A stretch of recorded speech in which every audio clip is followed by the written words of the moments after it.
nanone dushimiye Imana kuri uyu mugoroba ko yongeye kudushitsa muri cya kiganiro cyiza kivuga butumwa, ariko nanone tubanza kwisegura ku batwumva mwese cyangwa se ku nshuti z'ikiganiro. Tugitangiye dutinze kubera impamvu zitaduturutseho, kandi abihanganye mwese nanone mugume nyine mwihangane, kuko gahunda ibihari ni ukugitangira saa 2 tukagikora saa 1 kugeza saa 3, ariko ntabwo byadukundiye kubera impamvu nyine zitatwemereye ko tugitangira saa 2, ariko ntibyari bisanzwe. Rero ubwo ntekereza ko muvandi abadukurikiye ubwo baratwihanganira kuri ayo masaha yahindutse. Yego. Ubwo barihangana kandi bamaze no kwihangana. Yego. Hari n'umuvandimwe wari umpamagaye mu kanya udukurikira ndetse buri munsi, irari hambaza nawe uko byagenze kuko yabonaga isaha zarenze. Ariko namubwiye ko mu kanya n'ubundi turi bukora ikiganiro. Yego. Ubu nawe ndabizi aracyari kunyakira amajwi ye, ari haratwumva. Rero turagumana nanone tubane, kuko ibintu nanone byo kwisi nta formule bigira. Yego. Gicara bihindagurika uko umuntu yabipanze siko bigenda. Niyo mpamvu Bibiliya ivuga ngo nihagira n'ibyo upanga gukora mu gihe runaka ujye wongeraho ngo Imana nibishaka. Yego. Rero burya tugendera ku gushaka kw'Imana kuruta uko twebwe tugendera ku byo twapanze. Yego. Kuko akenshi z'abantu bapanga hari igihe bipanga ariko ko bikemera, ariko n'igihe bipanga ntibyemere. Yego. Ariko tugendera ku mupango w'Imana. Ubwo rero yashimye ko turi bugitangire kuri aya masaha, kandi nabyo ni byiza. Rero tugarutse mu kiganiro cyiza kivuga butumwa bwiza, inkuru nziza, ijambo ry'Imana duhora dutambutsa buri wa kane hano kuri izi mikoro, kugira ngo nanone abantu babashe kubohoka. Yesu aza mu isi yari yavuze ngo aje mu isi kuja kumenyesha umwaka Imana igiriyemwe abantu imbabazi, ngo yaraje aje kumenyesha imbohe ko zibohorwa. Yego. Ahandi yaravuze ati nzamwe no kuza gukiza abo Satani atwaza igitugu. Rero nanone Kristo Yesu kubera ko ari we mukiza w'abantu, natwe niwe tuje kugumya gutangaza kugira ngo umwizera wese nanone ababarirwa ibyaha mu izina rye. Amen. Rero Imana ishimwe cyane ko mwese nanone mudukurikiye. Dufite inshuti nyinshi z'ikiganiro, dufite abantu benshi mutubwira ko mudukunda kandi mudukurikira buri wa kane. Mwese aho muri hose turabasuje mu izina rya Yesu. Abantu muri kunyakira amajwi zanyu mwese turabasuhuje kandi natwe turabakunda. Na niyo mpamvu tuba tuje nyine kugira ngo nanone tuganire ku kiganiro cy'ijambo ry'Imana, kugira ngo nanone umuntu utarabohoka nawe abashe kubohoka. Umuntu ukigendana ubwoba bwo kwibaza ngo ese nimpfa nzajya hehe, ahari nawe habeho amahirwe ko yakumva ijambo ry'Imana umutima ukabohoka. Umuntu ukibaza ati ese ibi byaha njya nkora ntabikunda nzajya mu ijuru gute, uwo muntu nawe abohoke. Umuntu ukibaza ati ese idini y'ukuri ni iyihe, turaje nawe ngo tuyikubwire. Umuntu ukibaza ati ese itorero ryo ni irihe, ko tubona amadini menshi kandi itorero rikaba ari rimwe, riba rimwe bigenze bite, turaje ngo tubikubwire. Turaje ngo tukubwire ko itorero ari ingingo zigize umubiri wa Kristo. Amen. Itorero ritandukanye n'idini ubamo. Nibyo. Ntabwo idini ubamo burya ari itorero. Cyabikoze niba warizeye Kristo ukababarirwa ibyaha mu izina rye, ukaba uri mu isi uri intungane ku Mana, uri mu itorero rya Kristo. Yego. Naho niba uri mu idini rifite rya zina nawe uzi, ntabwo ari cyo gisobanura itorero. Rero dusuje na bene data benshi nabo badukurikiye, abantu bakijijwe nabo turabasuhuje, kandi nabo bafite umutima nanone utabariga ikibi imbere y'Imana. Bafite umutima utabacira urubanza. Basohoye muri bya byanditswe bivuga ngo Imana umuntu ishima ni umuntu itabaraho icyaha. Amen. Hari abantu mu isi Imana itabaraho icyaha. Ese kubera iki? Kuki hari abantu Imana itabaraho icyaha mu isi? Byagenze biti? Turaje kugira ngo dusobanure impamvu yo kuba umuntu ashobora kuba mu isi ariko Imana itamubaraho icyaha.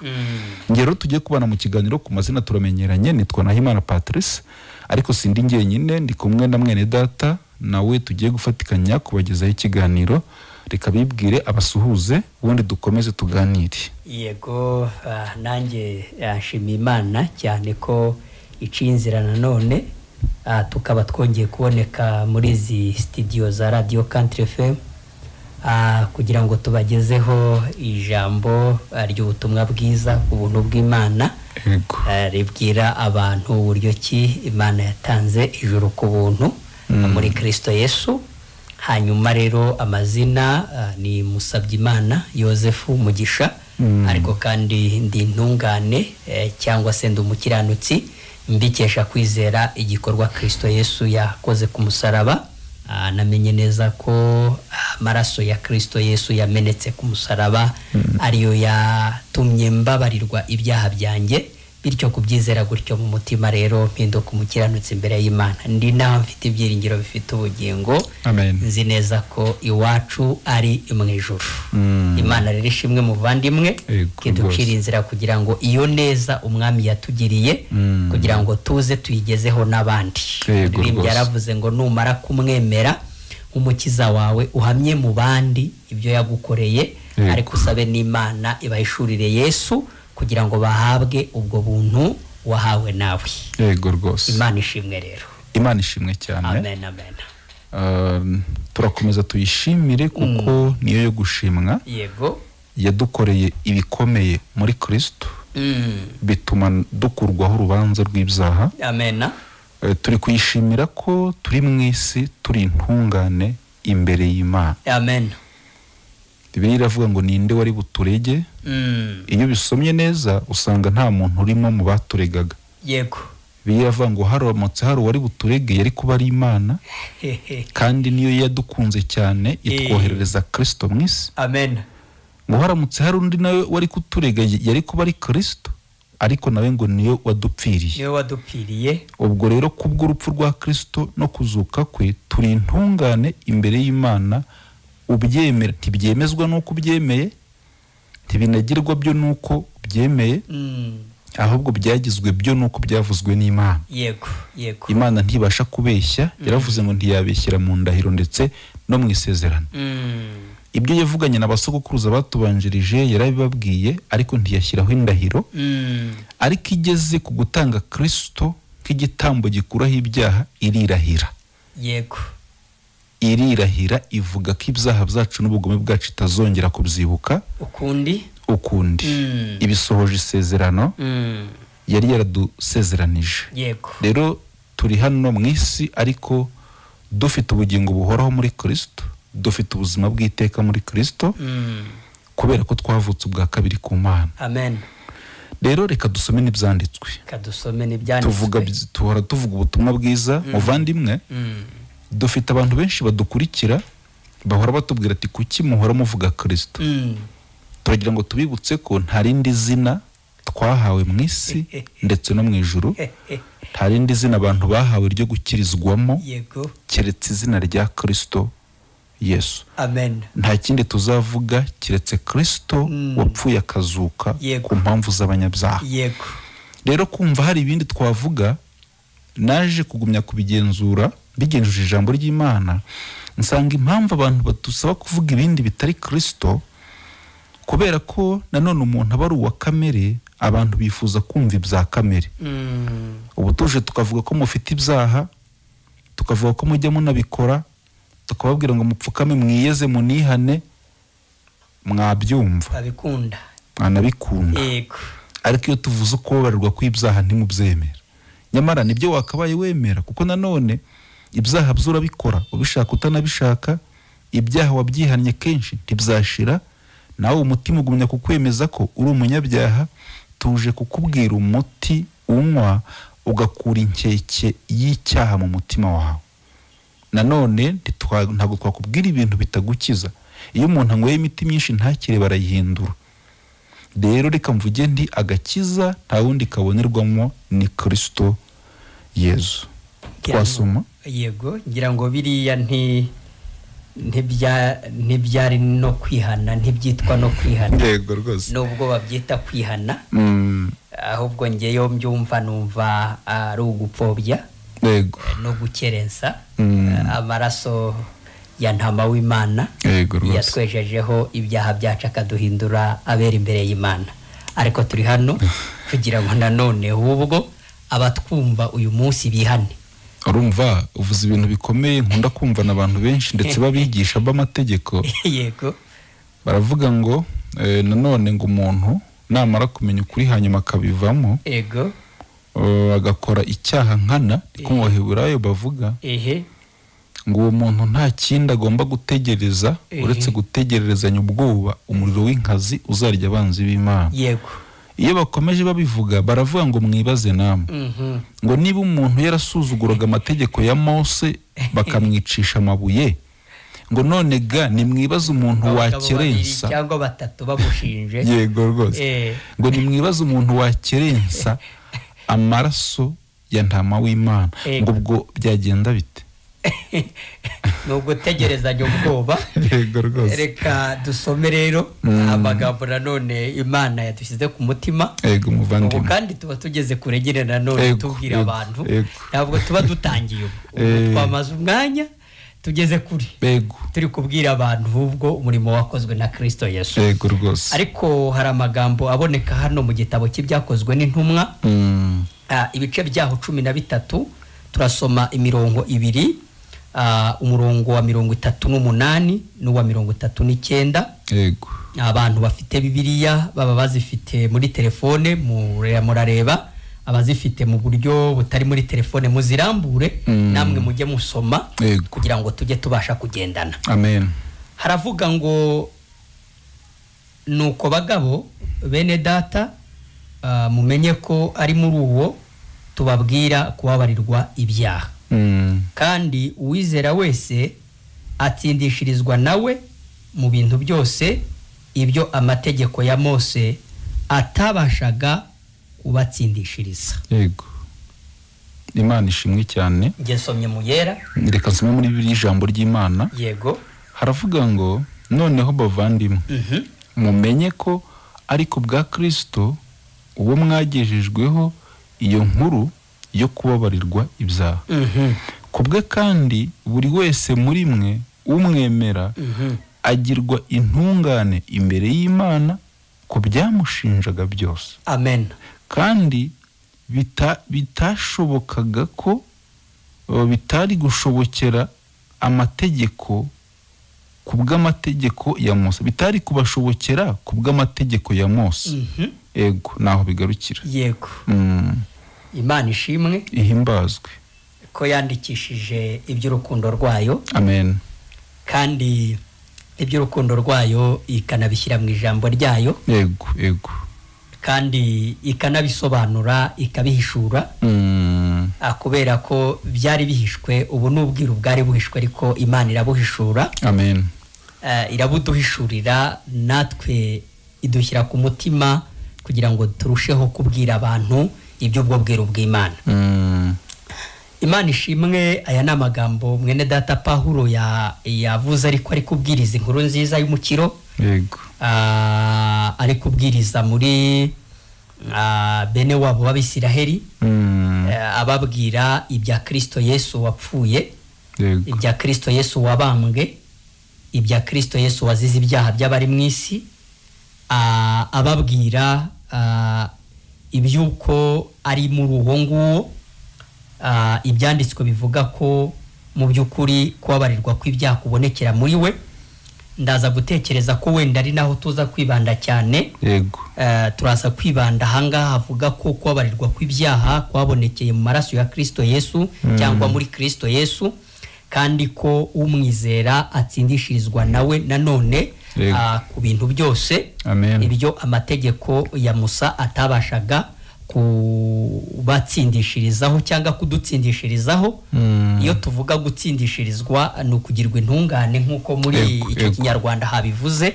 Cyangwa se kugirwa umukiranutsi.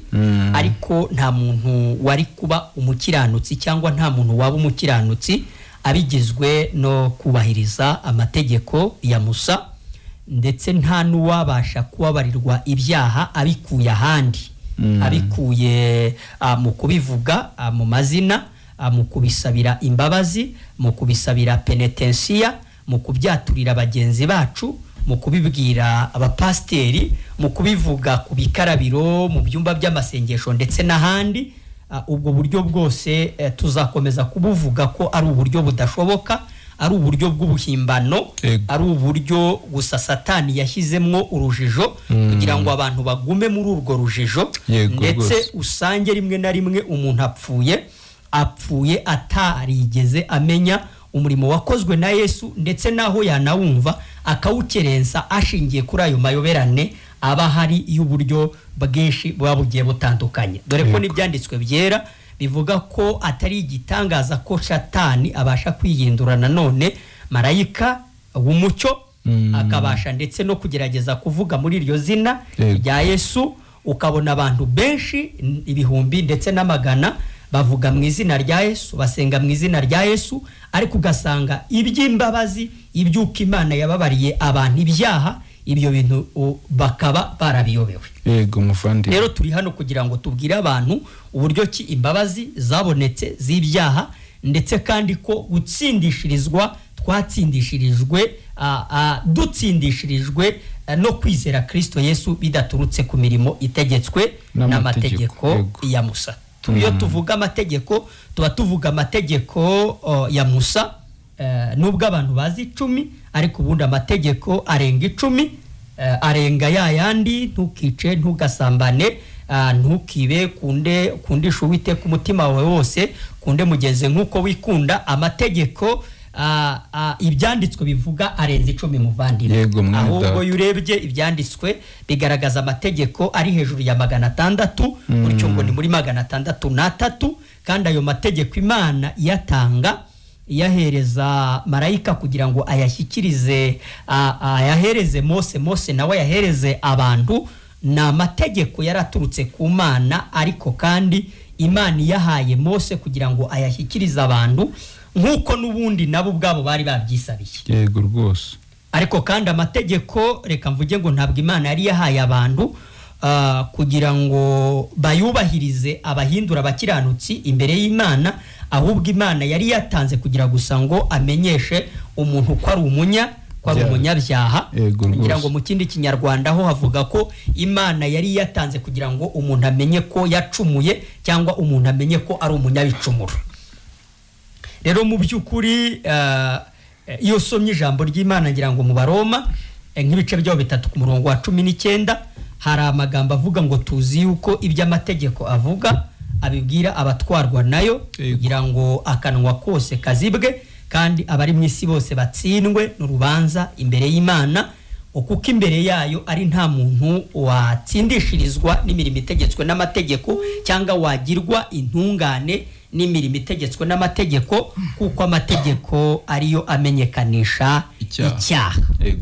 Rero mu by'ukuri turi hano kugira ngo muvandimwe tubanze tubwire abantu impamvu Imana yatanze amategeko, n'impamvu bitashoboka ko umuntu yagirwa intungane imbere y'Imana binyuze mu mirimo itegetswe n'amategeko. Yego rwose, Imana ihimbazwe cyane. Yego.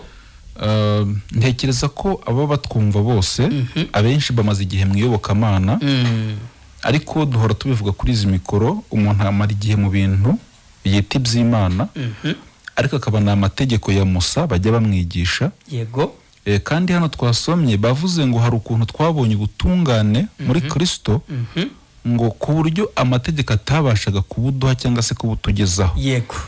Abantu mwigishwa amategeko ya Musa mukabwirwa ndetse kuyubahiriza, iyo byumva cyangwa birebeye inyuma ugira ngo ni iby'ubwenge.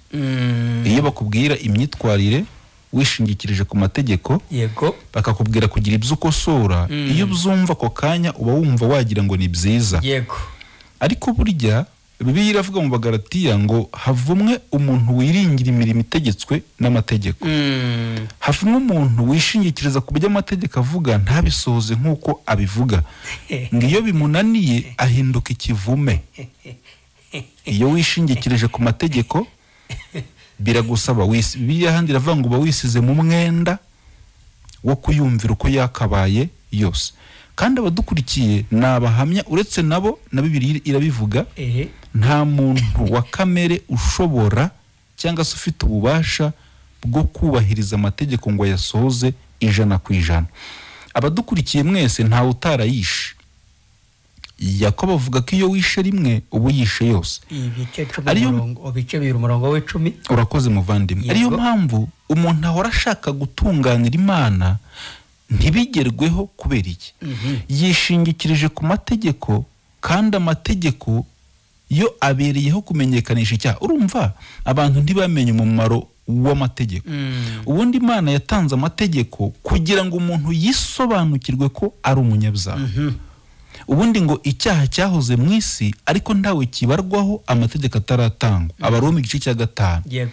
Ibyaha byari bihari bikorwa. Ubu muvandi uzi ko amategeko avuyeho ibyaha bya buri zina. Ni nako nyine kuko ibyaha twabimenyeshejwe n'amategeko. Yego. Ese ubundi ibyaha byakitwa ngo iki hatariho amategeko? Uzi ko bitaba byo? Ntabwo byaba byo, kubera ko ibyanditswe bivuga ko amategeko ataratangwa nk'uko wari ubivuze icyaha cyahozeho mu isi. Yego rwose.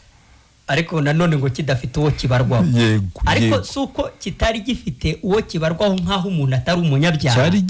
Cyari gihari ariko kikabura uwo kibarwaho, ndetse ngo kikanabura izina. Kuko biri mu Roma haravuga ngo icyaha cyabonye akito mu mategeko. Mu yandi magambo cyabonye izina kubera amategeko. Ngo kubera ko ngo uwifuzaga ntiyamenyaga ko yishe itegeko. Yego rwose. Amategeko ataratangwa. Yego rwose. Ariko amategeko atanzwe. Yego. Kwifuza noneho bijya byaba yego icyaha. Yego muvandimwe. Kubera ko byari biri mu mategeko nyine. Kandi bikwiye kubahirizwa. Yego. Urumva rero abantu benshi bamaze igihe mu iyobokamana bigishwa kwitwararika ku mategeko y'Imana. Igikomeye rero, ninde witwararitse ku mategeko y'Imana arayasohoza nk'uko avuga ntiyica na rimwe? Ntawe uraboneka uretse uwo tugiye kubabwira witwa Kristo Yezu. Niwe waje mu isi, yari yavuze mu Baroma n'ubundi igice cya 5 muri Matayo igice cya 5 aravuga ngo sinaje gukuraho amategeko n'ibyahanuwe. Yego. Abantu bajya bavuga ngo nuko bikomeza, ariko hoye mwongere musome neza. Ahubwo yaje aje kubisohoza. Yego. Mu yandi magambo aje gusohoza ibintu byatunaniye twebwe gusohoza. Mu kindi kinyarwanda bavuga ko ari ukunonosora. Urakoze cyane. Noneho Paulo hano mu by'intumwa zakoze baravuze ati kubw'uwo. Ese kubgande mwe mutwumva? Yego. Kubw'uwo. Kubwa Kristo.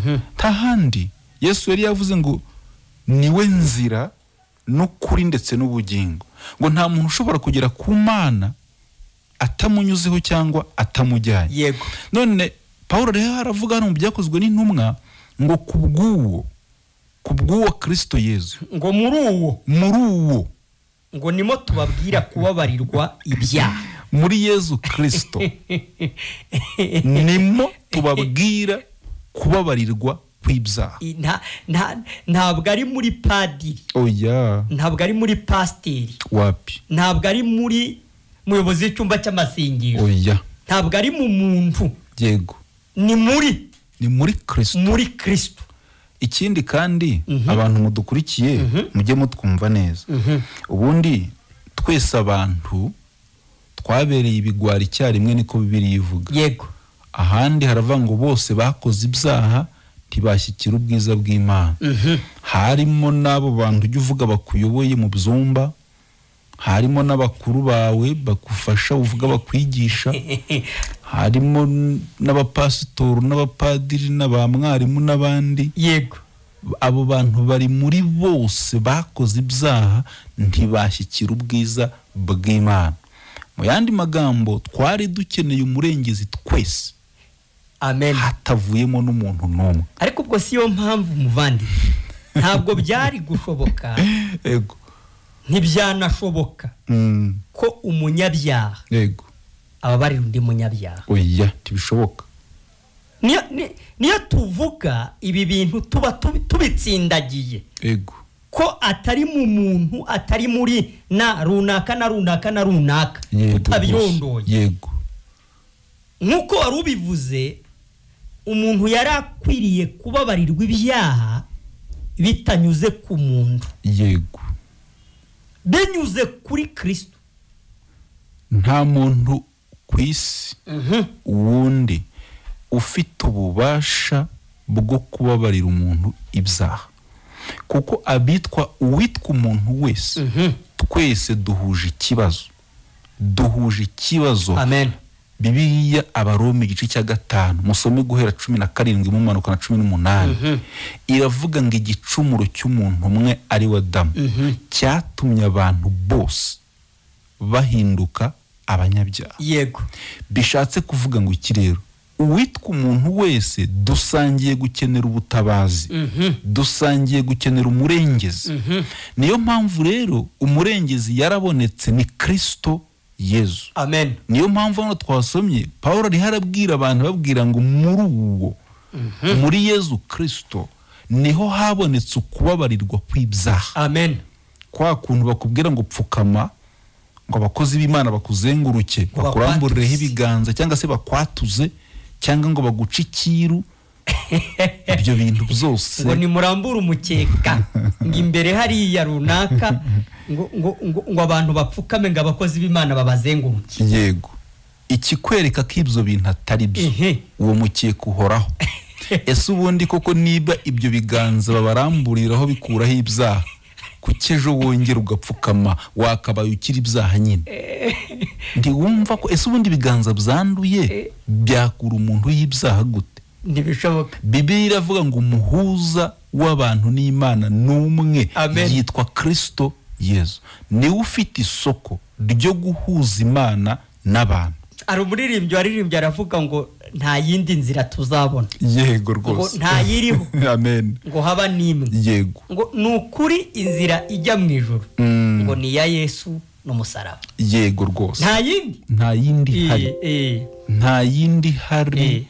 Nukuvanga inzira ijya mu ijuru inyura kuri Kristo. Amen. Niyo mpamvu intumwa zose zahamije ibya Kristo Yesu wapfuye akazuka. Intumwa turasonye mu byakozwe n'intumwa ati muri uwo rimwe ba Petero bigeze bahagurutsa ikirema, bagisanze aho cyicaye baragihagurutsa mu izina rya Yesu. Abantu barabatumbira, barababaza bati mubigenje mute? Kandi natwe mujya mubitubaza benshi, tibyagenze gute kugira ngo mwe mu bintungane? Mwahagurutse bigenze bite? Mwabaye abera gute? Mwabaye abaziranenge gute? Ba Petero basubije abantu ati mwitureba, ntabwo ari twe, ati ahubwo wa wundi Kristo bishe bakamubamba niwe ukijije iki kirema. Ari ukuntu yavuze ngo mwishe mwe mukamubamba. Erega burya nubona Yesu yarabambwe ntukajye umwitirira abandi. Yego rwose. Kristo abambwa ni wowe yarabambiwe. Reka mujye ngo niwe wari umubambi. Ko n'ibyaha byawe n'ibyaha byanjye. Niyo mpamvu avuze ngo Kristo wa wundi mwishe mukamubamba niwe ukoze ibi mureba. Yego rwose. Ngo kandi mumenye ko uwo nguwo ari wo uyu yizeye akaba mukijije. Yego rwose. Yego. Rero turiho turavuga ko muri Kristo ariho umuntu ababarirwa ibyaha bikemera. Amen. Kandi umuntu akabibabarirwa burundu. Niba ujya uvuga ko wizeye Kristo nanone ukaba uvuga ko uri umunyabyaha, ntabwo muzi, kuko twasomye ngo niho umuntu agera akababarirwa ibyaha. Amen. Arakomeza Paulo ari kubisobanura mu byakozwe n'intumwa, anavuga ngo muri we ni namo tubonera ubutungane. Bavuze ngo kandi uwizera wese. Yego rwose. Urumva uwizera ko muri uwo yababariwe. Yego rwose. Yabanje kuvuga ngo muri uwo nimo tubabwira kubabarirwa ibyaha. Yego kandi muri uwo uwizera wese ko yababariwe ibyaha atsindishirizwa nawe. Iki Kinyarwanda cyari cyavuze ngo noneho bavandimwe. Yego. Mumenye ko ari ku bwa Yesu uwo mwagejejweho iyo nkuru yo kubabarirwa ibyaha. Amen. Kubwe kandi buri wese muri mwe umwemera cyangwa se umwizera agirwa intungane imbere y'Imana ku byamushinjaga byose. Amen. Ugirwa intungane imbere y'Imana ku byagushinjaga byose. Ibintu bijya bigushinja ibintu bikwemeza ko uri umunyabyaha, ubwo bya bintu ujya wibonaho, ibyo ujya wumva mu mutima, birya watuye bikanga, bya bintu ujya utangira ikintu ntibishire, birya ujya utangira n'amafaranga ntibyemere, birya ujya urira ukicuza ukanababara ntibyemere, muri Kristo Yezu, muri we ugirwa intungane ku byagushinjaga byose. Amena. Abadukurikiye nyabo, muri Kristo nimo agakiza kabonekera. Amena. Iyo umuntu amwizeye ababarirwa ibyaha bye byose mu izina rye. Ariko Petero ageze kwa Koruneliyo ni mu bice 10 ku murongo wa 43, nawe yavuze amagambo yuko muri Kristo ariho twababarirwa ibyaha. Avuga ngo abahanuzi bose baramuhamije. Bavuga ko umwizera wese azababarirwa ibyaha ku bw'izina rye. Yavuze ngo abahanuzi bamuhamya, bahamije ibyuko uzamwizera wese azababarirwa ibyaha ku bw'izina rye. Urakoze cyane. Iyo nkuru y'ibyakozwe no mu gice cya 10, inkuru yo kwa Koruneliyo, abenshi batwumva hari mwaranayisomye. Koruneliyo ngo yari umunyedini. Yego. Ndetse ngo asenga kenshi akabitoza n'abana be mu rugo. Ngo agira n'ubuntu bwinshi. Ariko Imana ihimbazwe ko nawe yari yaramutoranije. Amena. Iza kumubonekera amubwira ati none se ko gusenga kwawe no kugira ubuntu bwinshi koko njye mbibona, none watumiye Petero akakubwira ibintu byagukizanya nabi wawe bo mu rugo. Koruneliyo amwe mu matsika akomeye yagize, yaribaje ati ni ibiki ntazi Petero ambwira? Ese ko nsenga kangahe ku munsi, ko niyiriza ubusa, ko ntoza n'abana banjye ingeso nziza, muri karitsiye mubonyoboye ko banyemera, niki Petero ari buze kumbwira ntazi? Ngo amaze gutuma kuri Petero ngo yararitse abantu, bararitse aravuga ati muze mumfashe twumva ibintu Petero agiye kuvuga, twe tumaze imyaka myinshi tutazi. Bitegura Petero nk'ugiye kubabwira ibintu byinshi ariko batazi. Ariko ikinejeje Petero ngo hageze yarababwiye ati ese mugira ngo ni ibintu byinshi nje kubabwira? Ati nyamara ibintu nje kubabwira ati musanzwe mujya munabivuga. Arangiza arababwira ati rero ati ni inkuru ya Yesu, ati wa wundi bishe bakamubamba, ati iyo umuntu amwizeye ababarirwa ibyaha bye byose mu izina rye. Amena. Kwa Koruneliyo ngo babyumve buzura umwuka we. Ubwo kandi nta wakuzura umwuka atizeye. Yego rwose. Barabyumvishe baba barizeye. Yego rwose. Bizere umwuka wera barabatashye. Yego muvandimwe. Nk'ikimenyetso gihamye ko umwuka wera aza guhamya nyine byuzuye ko twabaye abana. Yego. B'Imana n'ubundi. Yego muvandimwe. Kandi ikindi akandi kandi. Yego. Koruneliyo bamubwiye ngo Petero azakubwira amagambo azagukizanya nabo mu rugo rwawe bose. Ntabwo byumvikana ko abantu bishingikiriza ku mirimo. Yego. Ko batayirusha Koruneliyo. Niwumva ko Koruneliyo nubwo yayikoraga atarakijijwe. Nyamara umureba muri karitsiye. Yego. Nyamara umubona ari gusenga. Nyamara umubona ari kugira ubuntu. Yego. Yavuga ati Koruneliyo Imana iramwemera. Ni ikimenyetso kigaragaza ko umuntu ntashobora kwemerwa n'Imana binyuze mu ngeso, kwemerwa n'Imana binyuze mu masengesho, kwemerwa n'Imana binyuze mu kugira neza. Niyo mpamvu tubwira abantu ku ijuru Imana yaritanze nk'impano, nuko nyine ukora imirimo yibwira ko yamuhesha kujya mu ijuru, ibyo ntibishobora kumukiza. Ntabwo byashobora kumukiza. Kandi ikindi nuko umuntu aba atarakizera ngo cyangwa se Imana itarabimuhishurira kugira ngo nawe abyumve ku rugero rwiza. Iyaba hari ukuntu twe twabigenza tukaba beza imbere y'Imana, ntago Kristo yari kuza. Yego.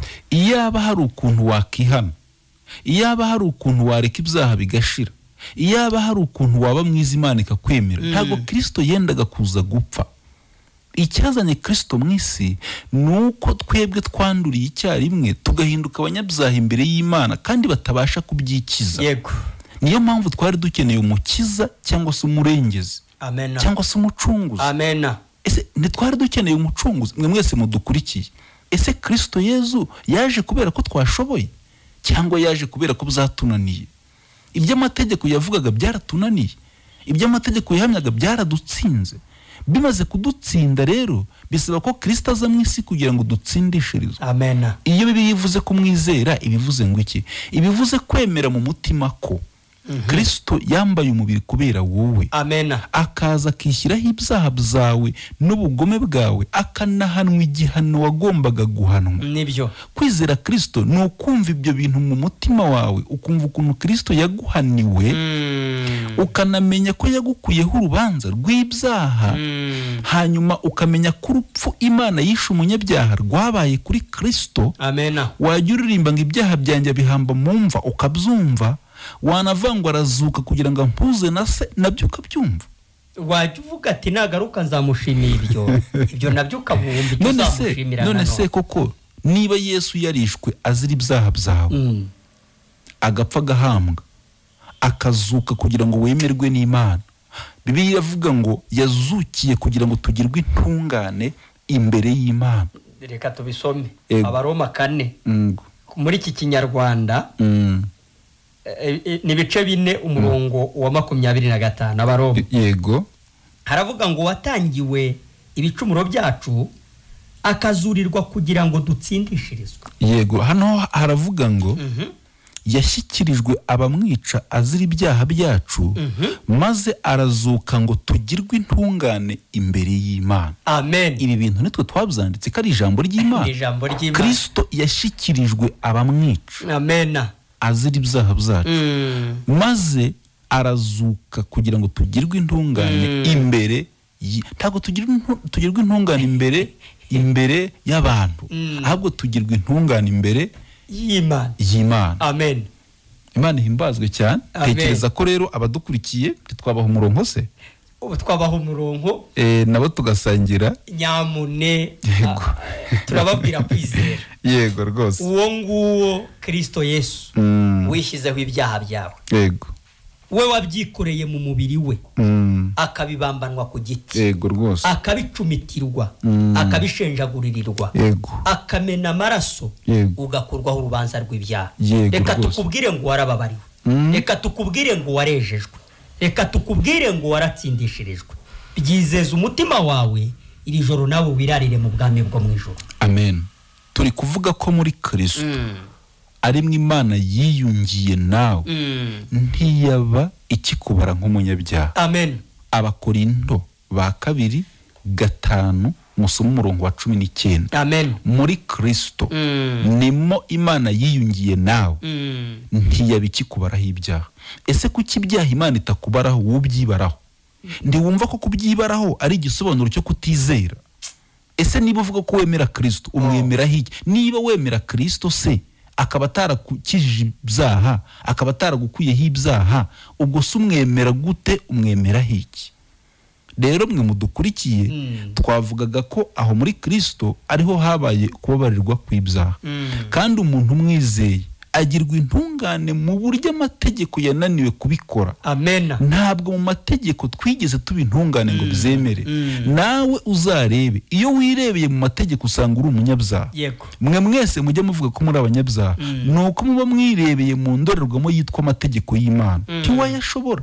Abenshi baravangarare bagacumura, watekereza ugacumura, wagenda uba wirebeye mu mategeko y'Imana yakunaniye. None ko uyu mugoroba reba ko igihano kiguhesha amahoro cyabaye kuri Kristo. Amen. Reba Kristo igorogota abambwa azira wowe. Imana yaravuze ngo igihano cy'umunyabyaha ni urupfu, nirwo Kristo yapfuye mu cyimbo cyawe, hanyuma arapfa arahambwa, ariko azukira kugira ngo ugirwe intungane imbere y'Imana. Rero Imana ishimwe. Tekereza ko twatanga umurongo mukaduhamagara, abantu mwizeye Kristo mukaba intungane, mukaba mufite ibyishimo, muduhamagara dusangire umunezero. Ntabwo ari byinshi rwose, ni ukwizera gusa ibyo bintu yabikoze, kandi ari wowe yabikoreye. Yego rwose. 0782 44 21 25 0782 44 21 25 Airtel 0783 83 05. Yego. 0783 83 05. Ni muduhamagare rwose dusangire ikiganiro. Hello Country FM. Iriwe. mwiriwe muri bande muherereye he? uvugana na Samuel mu karere ka Rubavu. Yego Samuel, mwateze amatwi ikiganiro cy'ubutumwa bwiza. Nabatekereje rwose nacyumvishe cyane. Aha mwakuye mwiki ku bigendanye no kujya mu ijuru? Ubusanzwe nzanzwe ndi umukiranutsi. Amena. Njye nizeye ubutumwa bwiza ubundi harubanza mfitanye n'Imana rwose. Amena. Nacyumvishe buriya nandi kumva yo nzanganya amatsiko y'abandi biringira amategeko ngo bazayubahiriza. Ibyo baba ntabwo baba bizi. Nibyo. Buriya nasomye kuva ku gice cya 20 bari guhabwa Abisirayeli bahabwa ari amategeko. Nabo ubwabo bagiye kuyahabwa bagiye bishimye bari kuvuga ngo iby'Uwiteka aravuga byose ngo bazabyubahiriza. Yego. Ariko bagezeyo umusozi utangiye kwaka umuriro bahinda umushitsi. Yego rwose. Bahinda umushitsi. Kuri guhinda umushitsi rero niko gutsindwa. Burya nabo ndago biringiye amategeko ahubwo baratsinzwe. Baratsinzwe bahinda umushitsi. Mose mu kubahumuriza yaraba ku murongo wa 20 igice cya 20 umurongo wa 20. Yego.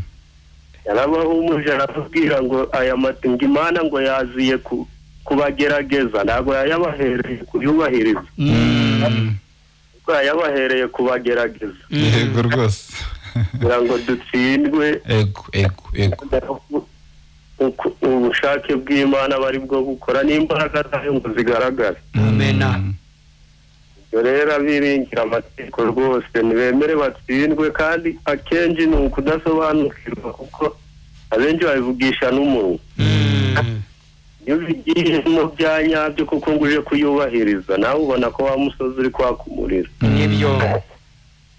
Kugira ngo wegereho ugasha. Yego. Wakitwara rikakusa bato ukarakara. Ukabona unarashe. Yego. Mbese rwose ababivuga bivugisha umuntu ariko babigerageje bakanayihambiraho kuko bakareba. Babona ko bidashoboka nuko abenshi bagendera mu kigare cy'ababigisha ndi banasome ngo nabo ngo bigenzurire barebe, ariko rwose Imana ibahaye kubyumva babona ko ari amategeko ari ayo kugaragaza uko Imana ikomeye kuturusha natwe tukayingira. Naho ubundi nanjye ndi gushima Imana ko yambaye agakiza rwose. Amena. Byo kwegera umusozi Pasinayi bunarabiretse. Binda umushitsi Imana yonyine aba ari yingiza. Amena. Imana kandi mukomeze mutugezeho ubwo butumwa bufasha benshi. Urakoze cyane mwene data. Yego rwose. Urumva urakoze cyane ku nyunganizi nziza utanze. Abaroma igice cya 3 umurongo wa 20 abakumva ibyo uvuga no kuri nabo bazi kuhisomera. Haravuga ngo kuko imbere yayo ari nta muntu uzatsindishirizwa n'imirimo itegetswe n'amategeko, ngo kuko amategeko ariyo amenyekanisha icyaha. Ubwo amategeko, umumaro w'amategeko ni ukukwereka ko wakoze icyaha gusa nta kindi. Ni ukutwereka ibyaha. Tugahungira kubishoboye kuko ni byahanditse bishoboye. Kandi ikindi n'abadukurikiye bajye batwumva neza, Imana yatanga yayahaye Musa kuko niwe yayanyujijeho. Abantu nibasoma neza bazaguma kubibona. Mose we ayazanye ataranayabashyitsaho, niwe wabanje kuyica kugira ngo bigaragare ko umuntu koko atayashobora. Mose wari uyazanye niwe wayishe mbere kuko yaragarutse asanga Abisirayeli ndetse na Baroni bari kuramya ikimasa. Ibindi bishushanyo. Hanyuma ngo ahita arakara, nuvuga ngo abayishe rimwe mu yazanye. Kubitaza ibisate by'amabuye. Yego.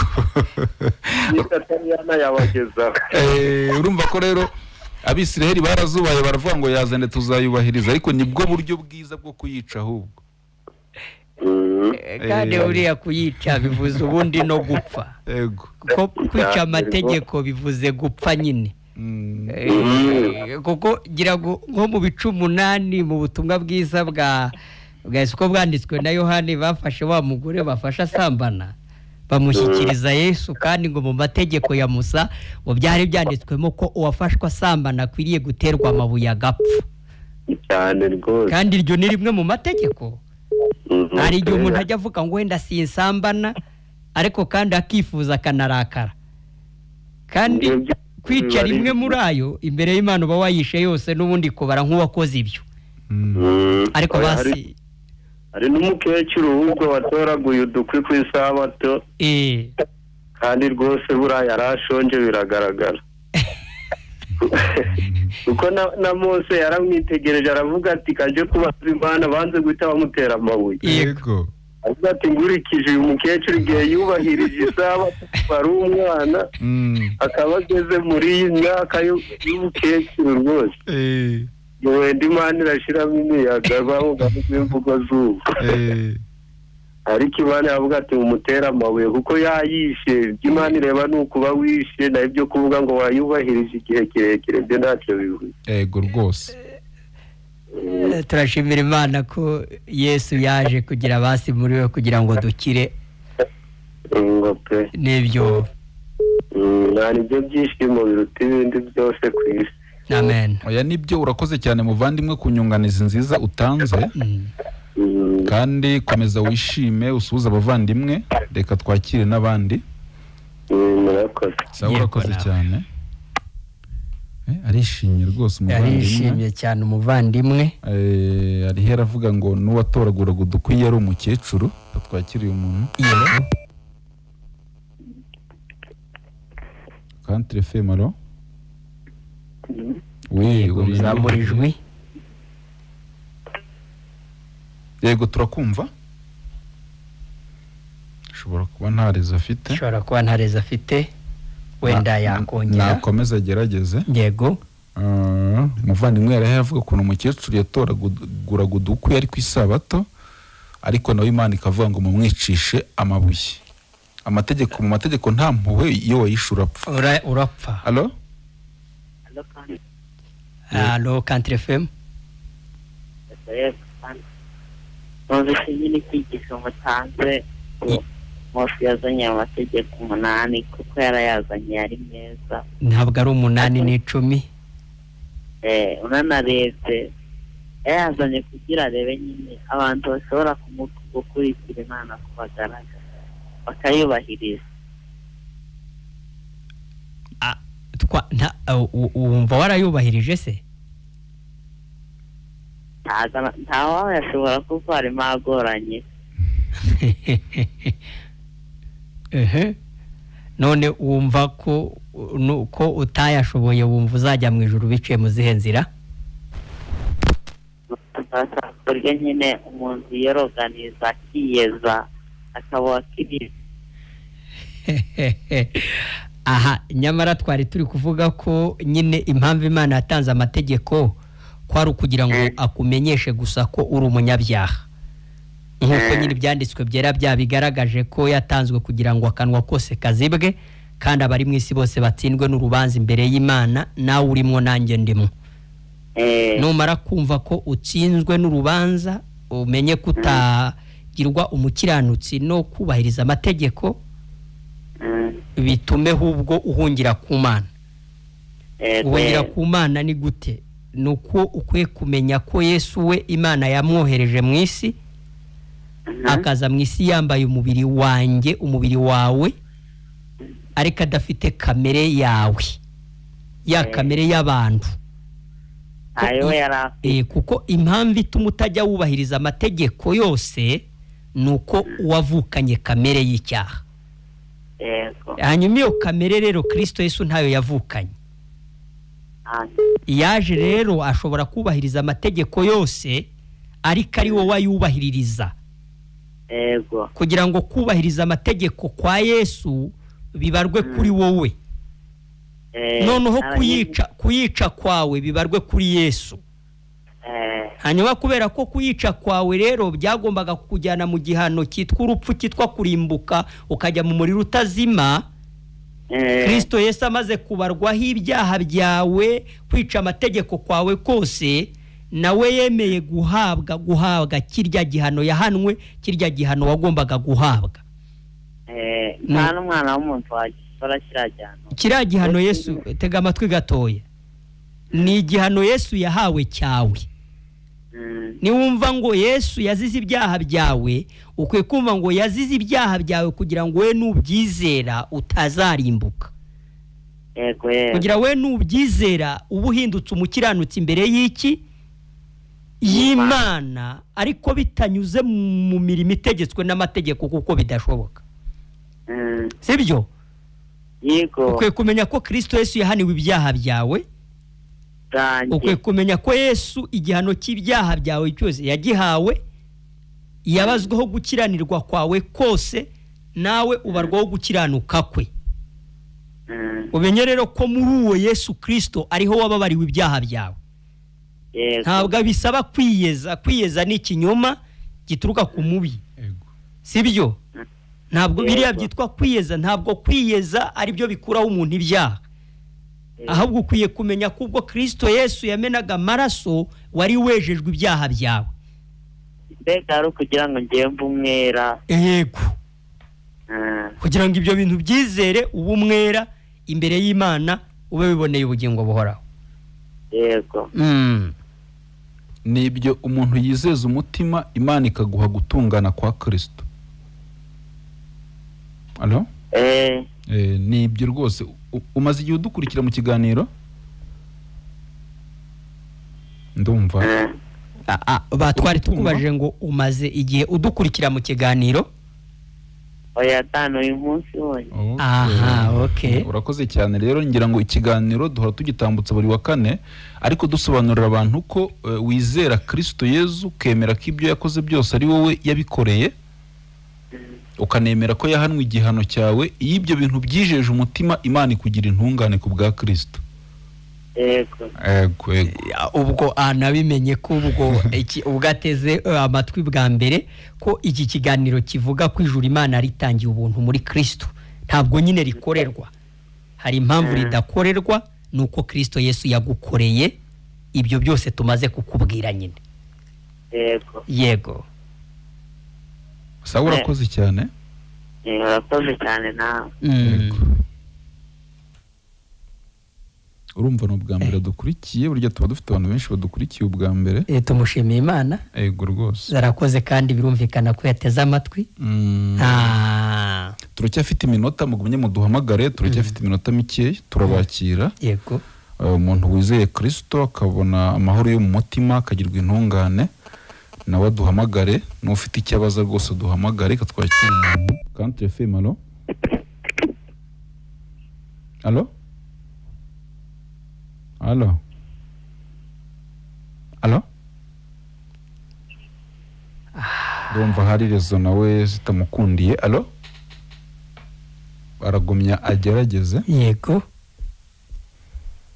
Muvandimwe, twari dukomeje nyine gusobanurira abantu ko muri Kristo arimo Imana yatwemereye, niho yatwemereye itugira abera ndetse n'abaziranenge imbere yayo. Ariko impamvu nuko igihano yari yageneye umunyabyaha cyari kimaze kuboneka n'ubundi kuri Kristo. Amen. Kuko umunsi Imana yica Kristo ku musaraba i Golgotha, Imana yari ihannye umunyabyaha. Yari muhannye kandi ngira muhana igihano gikwiye cyangwa se cyuzuye. Nibyo. Ngo niyo mpamvu iyo turebeye mwayo maraso ibona turabera ndetse n'abaziranenge. N'abatwumva benshi bajya baririmba iyo ndirimbo ivuga ngo Uwiteka umucamanza. Ngiyo ambonye hamaraso. Yego rwose. Ngo ntabwo ancira urubanza rubi, ahubwo anyita umukiranutsi. Njya ntangazwa nuko yo umaze kwiririmba aribwo wongera kwiyeza. Ni ikimenyetso kiba kigaragaza ko abantu benshi baba baririmba cyane ibyo batumva. Ariko nanone tuba turi hano kugira ngo noneho tubasobanurire, nibura noneho ujye uririmba uyumva, ahubwo bikomeze kugutera umunezero. Nujya uririmba ngo Uwiteka umucamanza mbonye w'amaraso, ntancira urubanza ruba, ahubwo anyita umukiranutsi, umenye ko wabaye umukiranutsi kubwo kwizera icyo gikorwa cyakozwe na Kristo Yesu. Yego rwose. Muduhamagare mu tuntu duke dusigaye. Nabibutsa nimero ya Airtel 073 83 amazero 5. 073 83 amazero 5. waduhamagara n'ubundi mu minota mike dusigaranye, icyo ushaka kubaza ukakibaza, cyangwa se nubwo waba nawe wakijijwe nta kibazo waduhamagara, tugafatikanya nawe kwishimira umusaraba wa Kristo. MTN ni 0782 44 21 25. Yego. 0782 44 21 25. Muvandi buriya Imana ishimwe ko nta yindi nzira twabonye yo gukirizwamo kiretse ya Kristo. Reka tumaze twakira uyu muntu. Allo?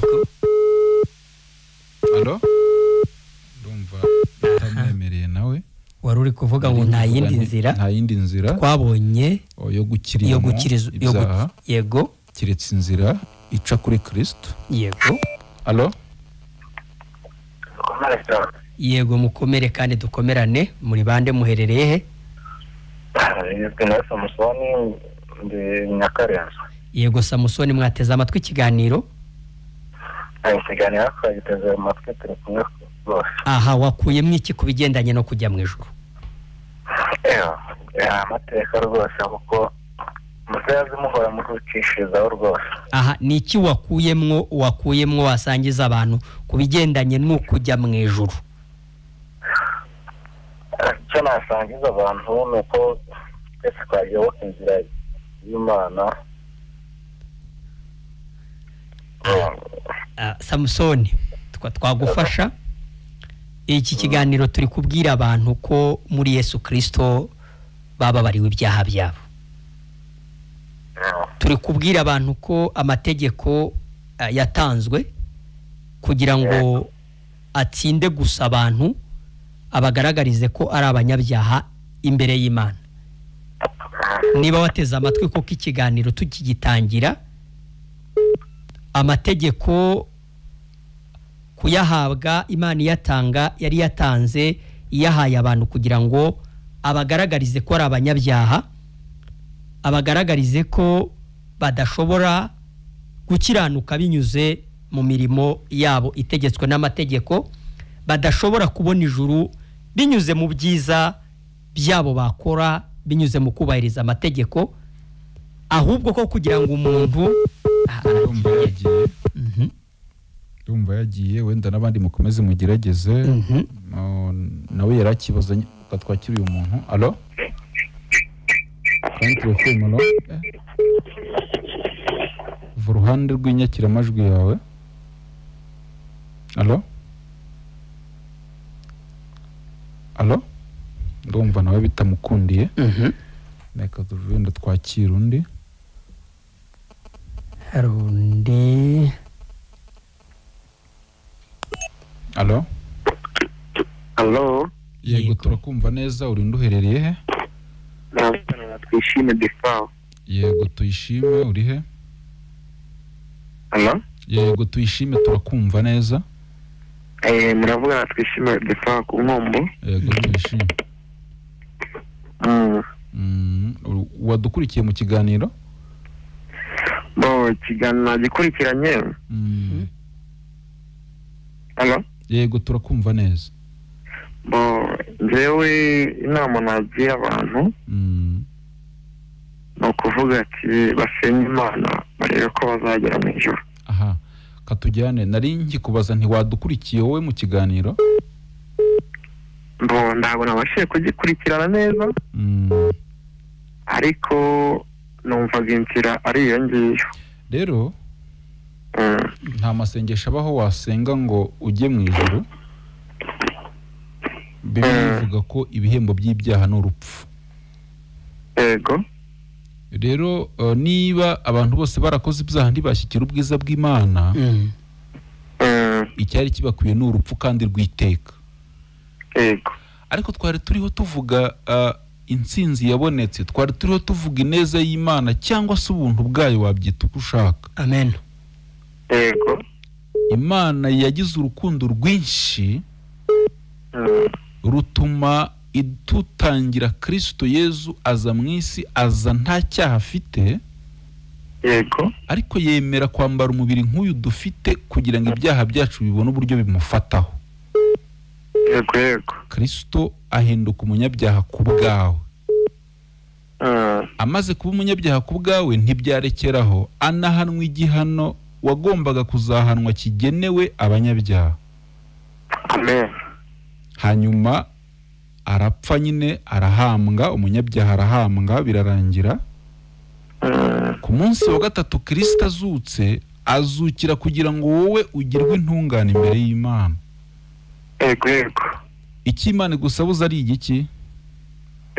Iri kukubwira ngo izere ibyo bintu mu mutima wawe, ubundi Imana iguha ubutungane nk'impano ku buntu, uba intungane ku buntu. Icyizere. Yego, wizera ibyo Kristo yakoze mu mwanya wawe, wabyizeza umutima, Imana ikaguha gutungana kwa Kristo. Yego. Ni gukizwa ni gutyo. Ubutumwa bwiza nicyo buvuga. Ubutumwa bwiza bubwira abantu ko bababariwe ibyaha byabo byose, Imana ibishyize kuri Kristo Yezu ikanabimuhanira. Burya umunsi Kristo apfa igorigota yarapfuye urupfu rwo, yarari guhanwa igihano cyawe. Ntekereza ko iyo umuntu abyumva neza rero wumva ko Imana itakiguhaniye kubera ko yaguhaniye muri Kristo Yezu. Nibyo wizeza umutima, ubundi ukaba mu isi utagifite ubwoba bw'uko nawe uzahanwa. Yego makoze. Ukaba mu isi uri intungane imbere y'Imana. Gukizwa ni gutyo, nicyo kizatuma abantu bajya mu ijuru, si amasengesho, si ubwitange, si n'ikindi, ahubwo biravuga ngo umwizera wese ahabwa ubugingo buhoraho. Amen. Yego. Iyo umuntu amwizeye aba mu isi ariko iwaba ari mu ijuru.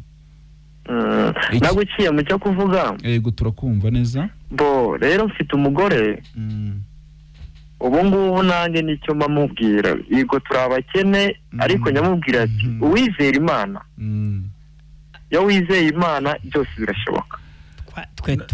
Urumva urizera Imana nibyo koko, Imana nyine niyo kwizerwa, niyo utayizera yo niyo kwizerwa.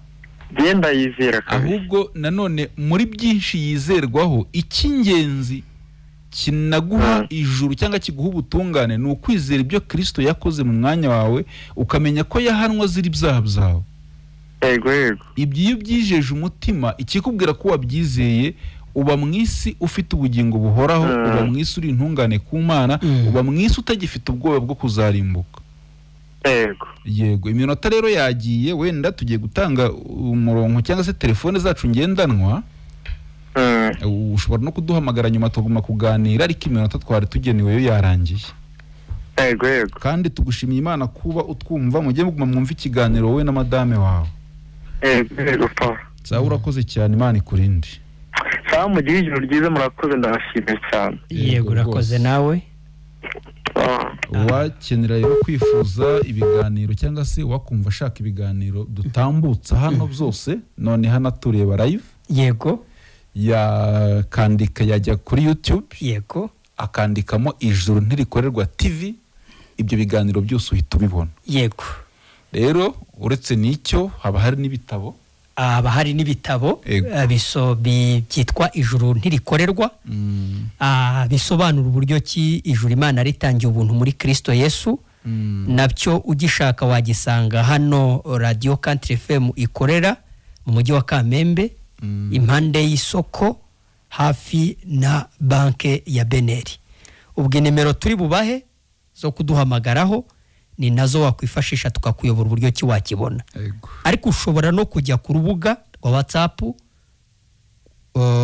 ukandikira nimero ugiye kumva 0784 42 57, ukomeza gukurikirana ijambo ry'Imana ry'ubutumwa bwiza n'ubuhamya bwa benshi nanone bakijijwe, babonye ijuru, basobanukiye ukuntu ijuru Imana yaritangiye ubuntu muri Kristo Yesu. Yego rwose, abadukurikiye mwese abo twabanye twabashimiye. Nimero zacu mugumye mugubwe neza. Nimero zanjye ni 0783, izanjye 167 163, Tigo ni 0722 167 163.